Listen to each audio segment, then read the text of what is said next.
Today, we're going to compare some classic heroes from League of Legends, Wild Rift, and Mobile Legends that might make you wonder maybe they are the exact same heroes that just happen to live in two different worlds. So let's go.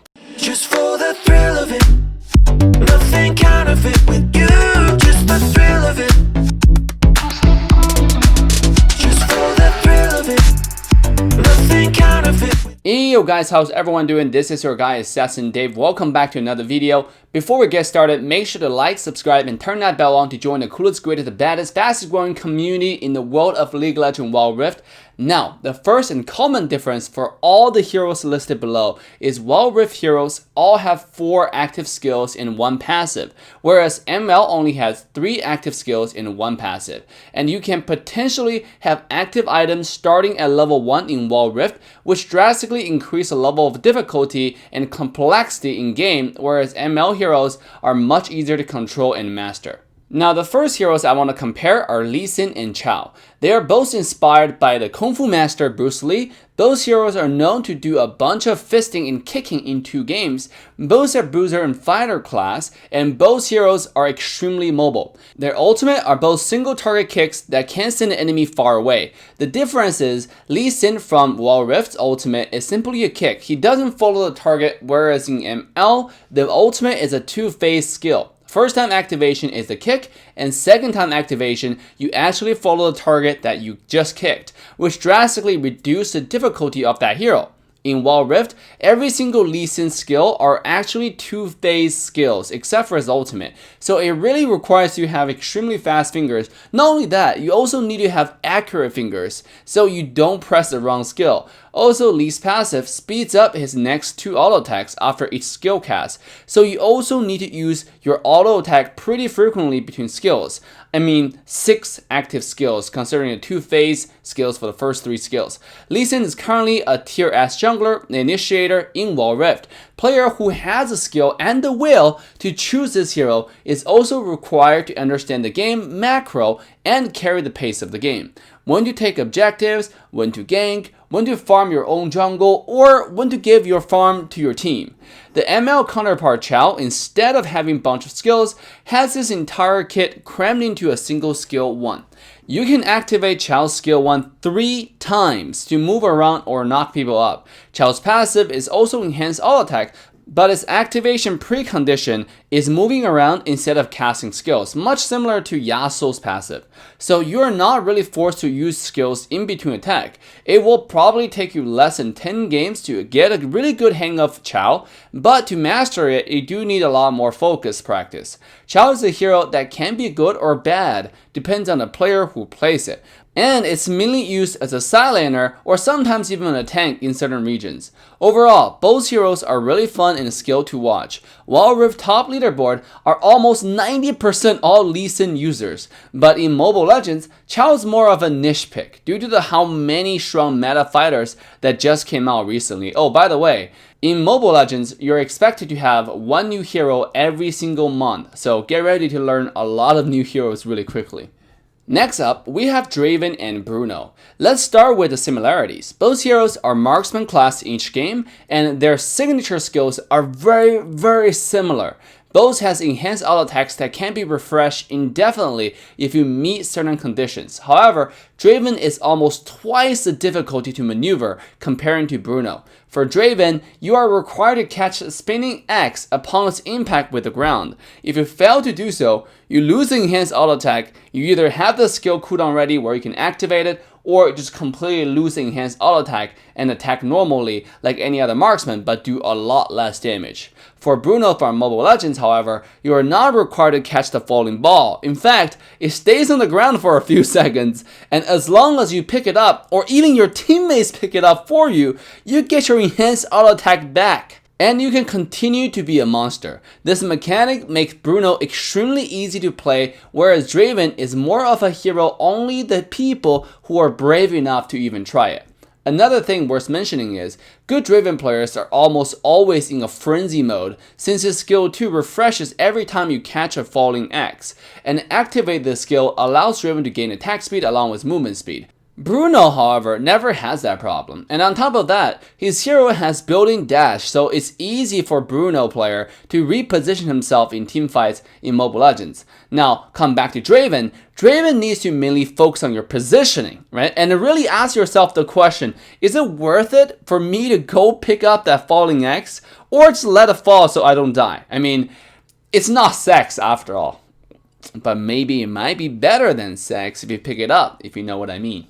Coming next for our comparison today are Zed versus Hayabusa. The biggest reason why these two heroes are connected or compared is that they are both ninja from their respective worlds. Similarly, Zed and Hayabusa also both has shadow skills which they can swap position with. They're both quite flashy if you can use their combos properly. Now, let's talk about the differences. Let's start with Zed from Wild Rift. Zed has the ability to solo kill anyone in the game at level 5 when he learns his ultimate, if and only if you use your abilities properly. If not, it's usually the other way around and you will just get flamed and called a noob. Zed's skill kit is much harder to understand than Hayabusa from ML. Your ultimate goal is to create multiple shadows who can clone your skills, and you need to aim those skills on the same target, so that target takes a maximum amount of damage in a short period. This is largely due to the fact that Zed has an ultimate that's almost exactly identical to Harley's ultimate from ML. The victim will take second phase damage based on how much damage you dealt earlier. Also, Zed's second skill and ultimate only allows you to swap your position once, so it's actually quite predictable where he will return after casting ultimate, unlike Hayabusa. In Mobile Legends, Hayabusa can use one skill to reactivate up to 4 times to swap to 4 different positions. Now, since Zed's ultimate is just a mark that only does damage based on what you do while the mark is active, Zed is quite micro-intensive. If you use the wrong combos and fail to do enough damage to bring the enemy low enough for the burst, then you will have to wait quite a long time before you can do that again in the early game. In late game, if you fail to do your combo swiftly and accurately, you will just get camped by the enemy and disappear in the split of a second. Hayabusa, on the other hand, his ultimate turns him completely invulnerable and it does damage on its own. Basically, if any target is below around, let's say 30% HP and alone in the game, it's an automatic kill. In late game, killing people is as easy as dashing in with a shadow through a shuriken plus an auto attack. If that's not enough, follow up with an ultimate and then dash back. Hayabusa's mechanic might seem complicated in the world of ML, but relatively speaking compared to Zed, you will be lucky to know how much simpler ML developers have made this hero. Last but not the least, I want to compare Monkey King Wukong from Wild Rift and Sun from Mobile Legends. They are both Monkey Kings, but their fates in each game are drastically different. In Wild Rift, Wukong is a really fun and useful hero that can initiate teamfights, trick enemy, split push, and so on. Wukong can also play jungle role or go to the side lane, but Sun from ML is still a worse nothing troll pig at this point of the video's making. He loses to almost every single current meta side laners from Mobile Legends. Yes, Sun can also create clones similar to the Wild Rift version, but Sun's clone in ML are always acting confused thanks to the ML's amazing AI system. By the way, if you haven't played Wild Rift yet, a pro tip is Wild Rift's intermediate level bot games are actually harder than a large chunk of the lower elo players in the game. In fact, the AIs were too strong that developers had to step in and nerf the AI in the previous patch notes. Now, coming back, Wukong from Wild Rift's skill kits allows him to create a clone, go invisible, and his ultimate can knock up a huge AoE of enemies. If you farms well, you can one-shot bunch of squishies mid to late game and possibly get away. It's an overall very fun hero to play. In Mobile Legends, however, I simply feel bad for Monkey King Sun. By the way, most players pronounce his name as Sun, but it's actually pronounced as Sun in Chinese. And another fun fact is, Monkey King's full name from the Journey to the West is actually Sun Wukong. Basically, Wild Rift and ML both took a little part of that name and made their own character. Back to Sun in ML. Sun can also create a clone, but since that clone is controlled by AI from ML, it always does random stuff, or mostly just standing still to look pretty. The only real use of that clone in the game is to take down objectives. Sun is very good at doing nose, basically. His clone can help him take down towers, river creatures very fast. But Xun doesn't have any escape skills, doesn't have any initiation skills, zero qual control, negligible damage. I mean, I don't know why Moonton hates Monkey King so much. It's a character loved by all cultures around the world, and it's such a good character with already a well-established lore that's so underdeveloped in the world of ML. I really hope the devs can change it in the future, and maybe it might even win back a few players from All Rift.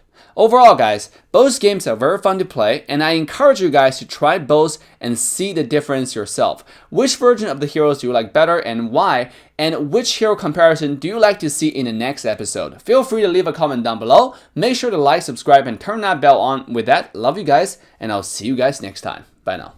Just for the thrill of it, nothing counterfeit with you, just the thrill of it.